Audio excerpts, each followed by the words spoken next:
Welcome to R4S kitchen. இன்னைக்கு வந்து egg வெண்தலா எப்படி பண்ணுறதுன்னு பார்க்கலாம். இந்த சேனல் பிடிச்சிருந்தா சப்ஸ்கிரைப் பண்ணுங்கள், ஷேர் பண்ணுங்கள், கமெண்ட்ஸ் கொடுங்க. வெண்தலா பண்ணுறதுக்கு தேவையான பொருள்: பட்டை 1, ஏலக்காய் 2, சீரகம், குருமிளகு, வெங்காயம், பெரிய வெங்காயம் கட் பண்ணி வச்சுக்கோங்க. ஜிஞ்சர் கார்லிக் பேஸ்ட் வந்து 1 டீஸ்பூனு, பச்சை மிளகாய் 1, மிளகாத்தூள் 1 டீஸ்பூனு, கொரியாண்டர் 1/2 டீஸ்பூனு, மஞ்சள் 1/4 டீஸ்பூனு, சீரகத்தூள் 1/4 டீஸ்பூனு. இது வந்து 2 பேர்த்துக்கு தேவையான மசாலா செய்கிறது. அதுக்கு நான் அளவாக எடுத்துருக்கிறேன். வெண்தலா பண்ணுறதுக்கு தேவையான பொருள்: பட்டை 1, ஏலக்காய் 2, சீரகம், குருமிளகு, வெங்காயம், பெரிய வெங்காயம் கட் பண்ணி வச்சுக்கோங்க.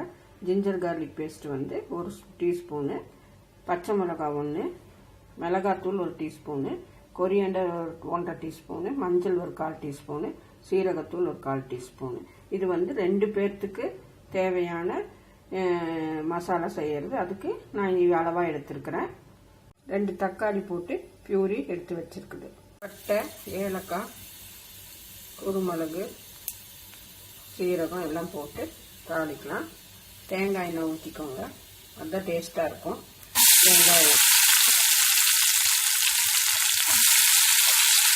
வெங்காயம் வந்து பச்சை மிளகாய், ஜிஞ்சர் கார்லிக் பேஸ்ட் போட்டு கொஞ்சம்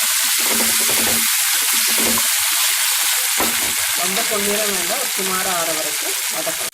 இப்போ எடுத்து வச்சிருக்க மசாலா எல்லாம் போட்டு பச்சை வாசம் போகிற அளவுக்கு நல்லா வதக்கிடுவோம். பச்சை வாசம் போயிடுச்சு. இப்போ இந்த தக்காளி போட்டு ஆயில் வந்து வெளியே வர்ற வரைக்கும் நல்லா ஆயிலே இருக்கணும். இதுதான் மெயின். எண்ணெய் அப்படியே வெளியே நிற்கணும், இல்லைன்னா டேஸ்டாக இருக்காது. இந்த டைமில் கொஞ்சம் உப்பு. ஆயில் நல்லா மேலே பிரிஞ்சு வந்துடுச்சு. இப்போ வந்து தேவையான அளவு தண்ணி கொஞ்சம் ஊற்றிடலாம். கிரேவி நல்லா கொதிக்குது. இப்போ வந்து 1/2 ஸ்பூன் சுகர் போட்டுட்டு ஒரு 2 டீஸ்பூன் வினிகர் போட்டலாம். நல்லா கொதி வரட்டும். நல்லா முட்டை போட்டு கிரேவியில் நல்லா கட் பண்ணி போட்டுடலாம். கிரேவியெல்லாம் உள்ளே இறங்கட்டும்.